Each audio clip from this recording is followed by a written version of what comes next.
শ্রেণীকক্ষের নির্ধারিত বেঞ্চগুলোতে নেই শিক্ষার্থী, শিক্ষকদের জন্য দেয়া চেয়ার টেবিলও ফাঁকা। তবে টিচার্স রুমে দেখা গেল ভিন্ন দৃশ্য। পরিপাটি হয়ে শিক্ষকরা বসে আছেন সেখানে। জানা যায় ৩ দফা দাবিতে সারা দেশের নেই লাগাতার কর্মবিরতির অংশ হিসেবে জয়ফ্রাটের সরকারি প্রাথমিক বিদ্যালয়গুলোতেও চলছে কর্মবিরতি। এই সুযোগে কোমলমতি শিক্ষার্থীরা বিদ্যালয়ে উপস্থিত হলেও মেতেছে খেলাধুলা আর হৈহুল্লোড়ে। তবে সোমবার থেকে বার্ষিক পরীক্ষা নিয়ে চিন্তিত অনেকেই। আগামীকাল আমাদের বার্ষিক পরীক্ষা শুরু হচ্ছে। আমরা যদি ক্লাস না করি তাহলে আমরা বার্ষিক পরীক্ষায় কি লিখব, এই নিয়ে আমরা অনেক টেনশনে পড়ে আছি। কালকে আমাদের বার্ষিক পরীক্ষা, স্যাররা আমাদের কোনো ক্লাস নিচ্ছে না, এই চিন্তা আমরা করেছি। আর স্যারদের আন্দোলন চলছে।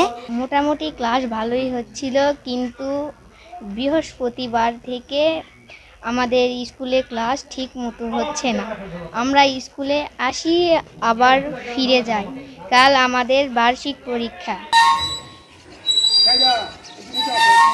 সহকারী শিক্ষকদের দাবি ১০ম গ্রেডে বেতন নির্ধারণ, ১০ বছর ও ১৬ বছর পূর্তিতে উচ্চতর গ্রেড সমস্যার সমাধান ও শতভাগ বিভাগীয় পদোন্নতি।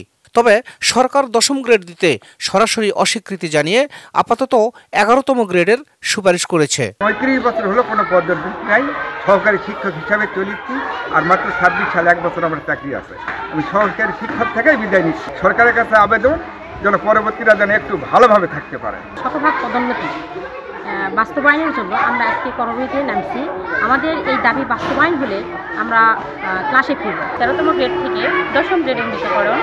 দ্বিতীয়টা হচ্ছে ১০ ও ১৬ বছরের উচ্চতর গ্রেডের যে জটিলতা ছিল সেই জটিলতা নিরসন করা এবং শতভাগ পদোন্নতি। আমরা এই ৩টি দাবির জন্যই আজকে আমাদের এই কর্মবিরতি। শিক্ষক নেতারা বলছেন ৩ দফা দাবি সরকার মেনে নেওয়ার পরও তা কার্যকর না হয় এ কর্মসূচি। রোববারের মধ্যে দাবি বাস্তবায়ন না হলে সোমবার থেকে শুরু হতে যাওয়া বার্ষিক পরীক্ষাও বর্জন করা হবে।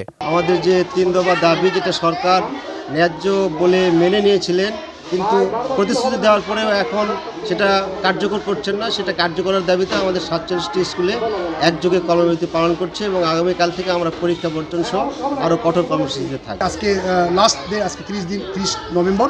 আজকের দিনের মধ্যে যদি দাবি বাস্তবায়ন না হয় তাহলে আমরা আগামীকাল থেকে পরীক্ষা, যে আমাদের তৃতীয় প্রান্তিক মূল্যায়ন রয়েছে, সেটা বর্জন করব। আমরা সরকারের কাছে উদাত্ত আহ্বান জানাই যে আজকের দিনের মধ্যে আমাদের এই দাবিটি পূরণ করে নেওয়া হোক। এবং আমরা কোনো মধ্যে শিক্ষার্থীদের জিম্মি করতে চাই না। আমরা অন্তর্বর্তীকালীন সরকার প্রধানের ডক্টর ইউনূস স্যারের কাছে আমাদের দাবি যে আমাদের দাবিটি আজকের মধ্যে পূরণ করে নেওয়া হোক। কর্মবিরতি বিষয়ে ক্যামেরার সামনে কথা বলতে রাজি না হলেও মুঠোফোনে জেলা প্রাথমিক শিক্ষা কর্মকর্তা জানান, শিক্ষকদের অনুরোধ করা হয়েছে পরীক্ষা নেওয়ার জন্য। আমরা পরীক্ষা সবাইকে রিকোয়েস্ট করেছি পরীক্ষা হবে। আজকে হয়তো তারা কিছু বিরতি পালন করেছে, পরীক্ষা হবে, আমাদের পরীক্ষা না নেওয়ার বিকল্প। জয়ফ্রাটের 5টি উপজেলায় পরিচালিত মোট ৩৭১টি সহ সারা বাংলাদেশের ৬৫,৬২০টি সরকারি প্রাথমিক বিদ্যালয়ে এই কর্মবিরতি পালন করছেন সহকারী শিক্ষকরা। শাহিদুল ইসলাম সবুজ, সময় সংবাদ, জয়পুরহাট।